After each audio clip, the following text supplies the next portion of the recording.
¿Saben qué es lo que define el poder de un imperio? No son sus portaaviones. No son sus tanques. Esas son solo las herramientas. El verdadero poder, el poder que doblega al mundo, es la moneda. Y el imperio estadounidense se ha construido sobre el arma más poderosa jamás creada, el dólar. Pero, ¿qué pasaría si les dijera que el pilar fundamental que sostiene esa arma acaba de ser traicionado? No por un enemigo, sino por el aliado más crucial de Estados Unidos en los últimos 50 años. Mientras los medios de comunicación nos distraen con conflictos lejanos y crisis políticas internas, Arabia Saudita, la piedra angular del poder energético estadounidense, acaba de tomar una decisión que equivale a una declaración de guerra financiera. Han comenzado activamente a firmar contratos para vender su petróleo a China, no en dólares estadounidenses, sino en yuanes chinos. Esto no es una noticia financiera ordinaria. Esto no es una simple diversificación de cartera.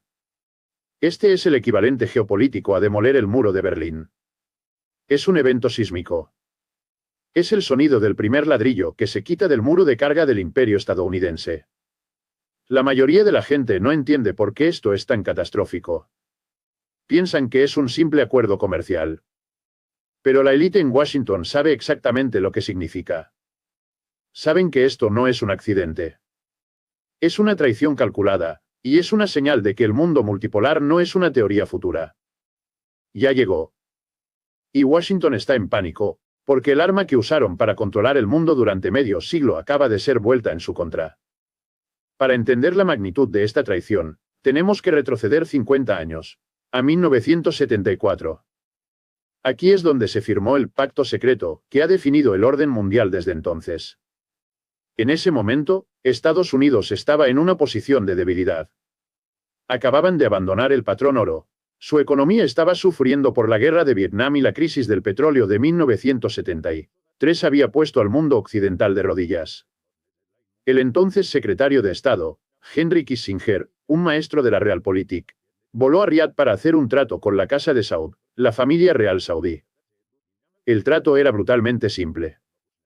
Fue un pacto de petróleo por protección. Estados Unidos ofrecería protección militar absoluta a la familia real saudí.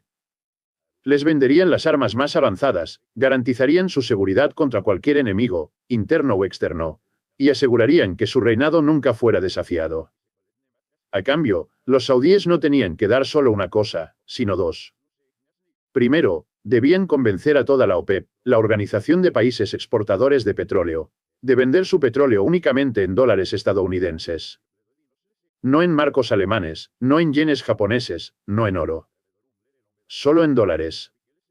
Segundo, debían tomar las ganancias de esos dólares, los petrodólares, y reciclarlos, comprando bonos del Tesoro de Estados Unidos. Este fue el nacimiento del sistema del petrodólar. No fue un acuerdo económico, fue un golpe maestro geopolítico. Obligó a todas las naciones del planeta, ya fueran aliadas o enemigas, a comprar y mantener dólares estadounidenses para poder comprar la energía que necesitaban para sobrevivir. Y Arabia Saudita era el guardián de ese pacto. Pero, ¿por qué Kissinger tuvo que hacer este trato en 1974? ¿Por qué Estados Unidos estaba tan desesperado por encontrar una nueva demanda para su moneda? Porque 3 años antes, en 1971, el presidente Richard Nixon había cometido el acto de bancarrota internacional más grande de la historia. Se le conoce como el shock de Nixon. Desde el acuerdo de Bretton Woods en 1944, el dólar estadounidense era la moneda de reserva mundial porque estaba, supuestamente, respaldado por oro. Cualquier país podía cambiar sus dólares por oro físico de las bóvedas de Estados Unidos a una tasa fija. Pero en los años 60, Estados Unidos estaba imprimiendo dinero sin control para financiar la guerra de Vietnam y sus programas de la Gran Sociedad. Países como Francia se dieron cuenta de que Estados Unidos estaba emitiendo más papel moneda que el oro que tenía. Empezaron a pedir su oro de vuelta.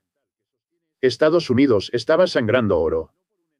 En lugar de admitir la bancarrota y disciplinar su gasto, Nixon tomó la opción nuclear. El 15 de agosto de 1971, anunció que Estados Unidos rompía unilateral e incondicionalmente el vínculo entre el dólar y el oro. Cerró la ventanilla del oro.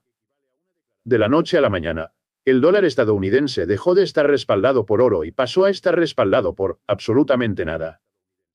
Solo por la plena fe y crédito del gobierno de Estados Unidos. Un gobierno que acababa de incumplir su promesa al mundo. Esto creó un vacío de poder. El dólar era una moneda fiduciaria sin valor intrínseco, y el mundo lo sabía. Estados Unidos necesitaba desesperadamente una nueva base para su moneda. Si ya no podía estar respaldada por oro, la respaldarían por el único otro producto que el mundo no podía vivir sin él, el petróleo. El pacto del petrodólar de 1974 no fue una simple política económica, fue la reestructuración del imperio. Aquí es donde llegamos al verdadero motivo. El genio maligno del sistema del petrodólar. ¿Qué gana Estados Unidos al obligar al mundo a usar su moneda? La respuesta es lo que un ministro francés llamó el privilegio exorbitante. Si eres el único país que puede imprimir la moneda que todos los demás necesitan para comprar energía, has logrado el mayor engaño de la historia. Significa que Estados Unidos nunca puede quebrar. ¿Necesitan financiar su ejército de 800 bases militares en todo el mundo? Simplemente imprimen más dólares. Necesitan financiar un déficit comercial masivo, importando bienes reales, autos de Japón, electrónicos de China, mientras exportan papel de colores. Simplemente imprimen más dólares. El resto del mundo, en cambio, tiene que trabajar para obtener esos dólares. Tienen que producir bienes y servicios reales para venderlos a Estados Unidos. El sistema del petrodólar transforma a la Reserva Federal de Estados Unidos en el banquero central del mundo, y transforma al resto del planeta en vasallos económicos. El sistema no solo garantiza la demanda del dólar, garantiza que el resto del mundo financie el déficit estadounidense, y lo que es más importante, financie la maquinaria militar estadounidense que garantiza que el sistema nunca sea desafiado.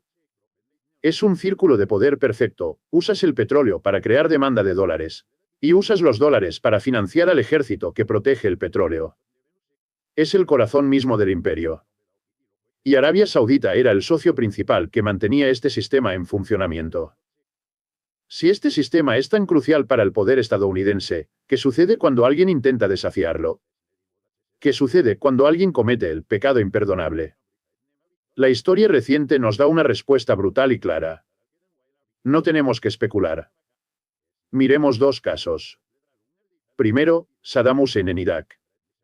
En octubre del año 2000, Saddam anunció que Irak, un gran productor de petróleo, dejaría de aceptar dólares estadounidenses por su petróleo. Comenzaría a venderlo exclusivamente en euros. En ese momento, los medios de comunicación estadounidenses y los economistas se burlaron de él.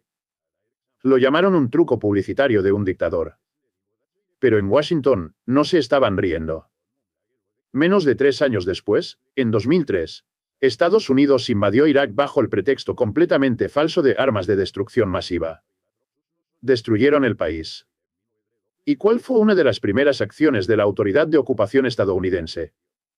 Desmantelar el programa de petróleo por euros, y devolver las ventas de petróleo de Irak al dólar estadounidense. Segundo caso, Muammar Gaddafi en Libia. En 2009, Gaddafi comenzó a organizar a las naciones africanas para crear una nueva moneda, el dinar de oro, que se utilizaría para vender los vastos recursos de África, incluido el petróleo, fuera del sistema del dólar y el euro.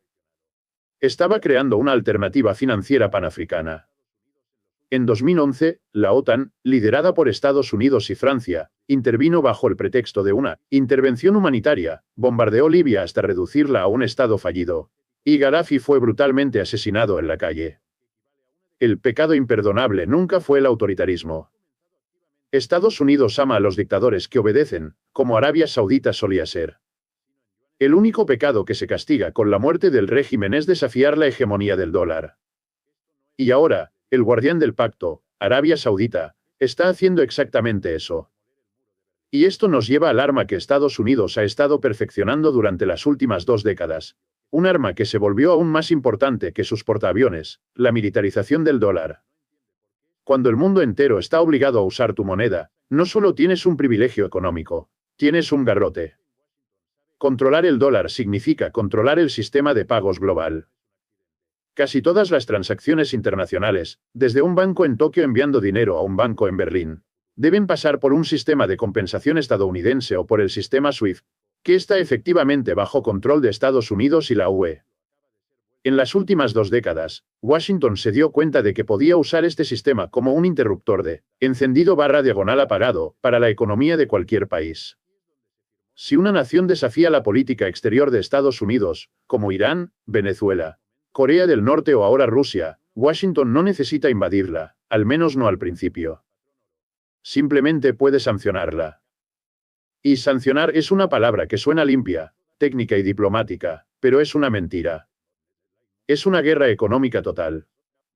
Es apretar un botón que prohíbe a esa nación usar el dólar. Le prohíbe acceder a sus propias reservas de divisas guardadas en bancos extranjeros. Le prohíbe vender sus productos, como el petróleo, en el mercado internacional. Es un asedio moderno, diseñado para asfixiar a la población civil, destruir su moneda, causar hiperinflación y provocar tanta miseria que la gente se levante y derroque a su propio gobierno. Lo que Estados Unidos le hizo a Rusia en 2022, congelando más de 300.000 millones de dólares de sus reservas de la noche a la mañana, fue el mayor acto de guerra financiera de la historia. Pero fue también el mayor error de cálculo estratégico. El resto del mundo, especialmente las grandes potencias como China e India, y los productores clave como Arabia Saudita, miraron esto y entendieron un mensaje aterrador. Si le pueden hacer esto a Rusia, una potencia nuclear, nos lo pueden hacer a nosotros.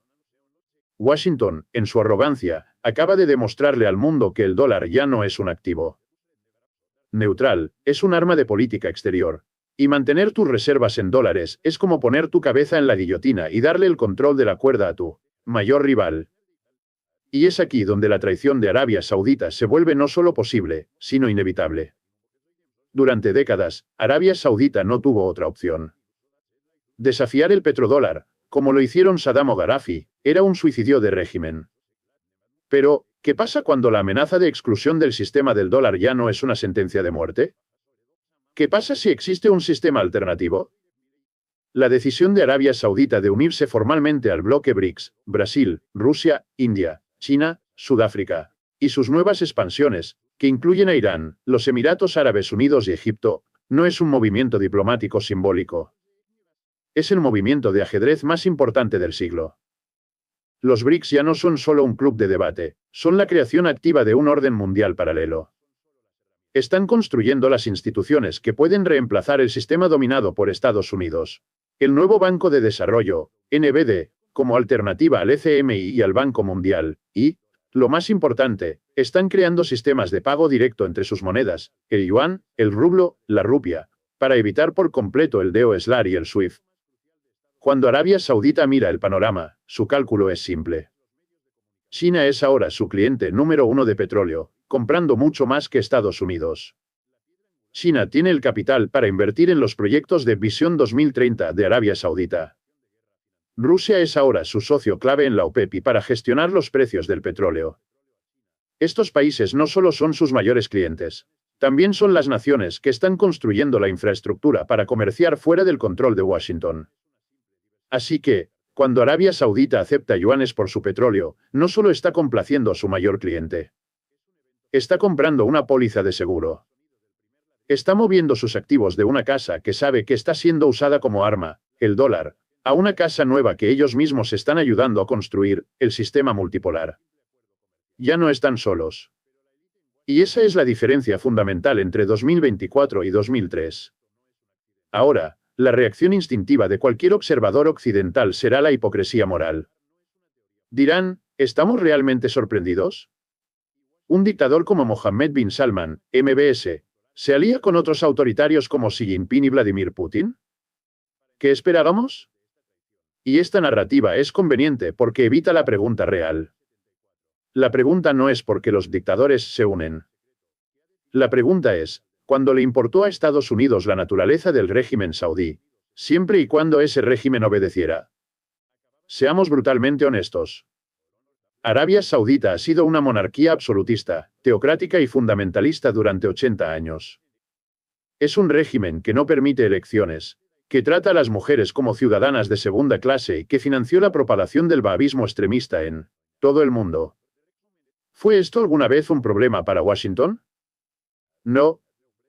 Mientras la Casa de Saúd cumpliera con las dos reglas del pacto, vender petróleo solo en dólares y reciclar esos dólares en bonos del Tesoro de Estados Unidos, eran aliados valiosos y socios estratégicos. Cada presidente de Estados Unidos, demócrata y republicano, viajó a Riad, estrechó la mano de los reyes, les vendió cientos de miles de millones de dólares en armas, las mismas armas usadas para diezmar a Yemen, e ignoró por completo la situación de los derechos humanos. A Washington nunca le importó la democracia en el Medio Oriente. De hecho, la odiaban, porque los gobiernos democráticos, como el de Mossadegh en Irán en 1953, tendían a nacionalizar su petróleo. Lo que a Washington le importaba era la obediencia. Y el sistema del petrodólar era la herramienta de esa obediencia. La traición de Arabia Saudita no es ideológica. No es que MBS se haya despertado un día y haya decidido que prefiere el comunismo chino. Es un frío cálculo de poder. La hipocresía de esta relación alcanzó su punto álgido con el asesinato del periodista del Washington Post, Jamal Khashoggi, en 2018. Fue un asesinato brutal y descarado ordenado, según la propia CIA de Estados Unidos, directamente por Mohammed bin Salman. Por un breve momento, el establishment de Washington fingió estar horrorizado. Joe Biden, durante su campaña, prometió hacer de Arabia Saudita un paria. Dijo que les haría pagar el precio. Pero, ¿qué pasó en 2022 cuando los precios de la gasolina se dispararon después de las sanciones a Rusia? Ese mismo Joe Biden, que había prometido convertir a MBS en un paria, voló a Riad, con la gorra en la mano, chocando los puños con el mismo hombre que había condenado, e imploró a los saudíes que bombearan más petróleo para bajar los precios antes de las elecciones de mitad de periodo en Estados Unidos. ¿Y qué hizo MBS? Se negó. Y no solo se negó, sino que, en una bofetada diplomática directa, coordinó con Rusia, en la OPEP, para recortar la producción de petróleo, humillando públicamente al presidente de Estados Unidos. Ese fue el momento en que el pacto de petróleo por protección se rompió visiblemente. MBS se dio cuenta de dos cosas. Primero, que Estados Unidos ya no era un protector confiable, como lo demostró su caótica retirada de Afganistán y su negativa a defender los ataques con misiles hutíes. Y segundo, que Estados Unidos ya no era su único cliente. Descubrió que el poder había cambiado. Que ahora él tenía más poder sobre la inflación de Estados Unidos que el que Estados Unidos tenía sobre él. La traición no es personal. Es simplemente que el socio menor del pacto, Arabia Saudita, se dio cuenta de que el socio mayor, Estados Unidos, se había vuelto débil, poco confiable e hipócrita. Y esto nos lleva de vuelta al principio. El fin del petrodólar. La decisión de Arabia Saudita de aceptar yuanes por petróleo, su entrada en los BRICS, su coordinación con Rusia, nada de esto es la causa del colapso del imperio estadounidense. Son los síntomas de un imperio que ya está en decadencia. La verdadera causa de la muerte del petrodólar es la propia arrogancia de Washington. Es la decisión de Estados Unidos de romper el patrón oro en 1971. Es su adicción a imprimir dinero para financiar guerras interminables. Y, sobre todo, fue su decisión fatal de militarizar el dólar y el sistema SWIFT, demostrándole al mundo que su dinero no estaba seguro. El mundo multipolar no es una teoría académica que se discute en las universidades. Está sucediendo ahora mismo. Está siendo construido por naciones que han decidido que ya no vivirán bajo la amenaza de la pistola financiera de Washington. La muerte del petrodólar no significa que el dólar colapsará mañana. Pero significa que el privilegio exorbitante ha terminado. Significa que, por primera vez en 50 años, Estados Unidos tendrá que empezar a vivir dentro de sus posibilidades. No podrán seguir financiando su maquinaria militar simplemente imprimiendo papel. Tendrán que competir, como cualquier otra nación. El mundo en el que una sola nación podía dictar los términos económicos a todas las demás ha terminado. Y la decisión de Arabia Saudita, el guardián original del pacto, de abandonar su puesto, es la señal oficial de que esa era ha terminado para siempre.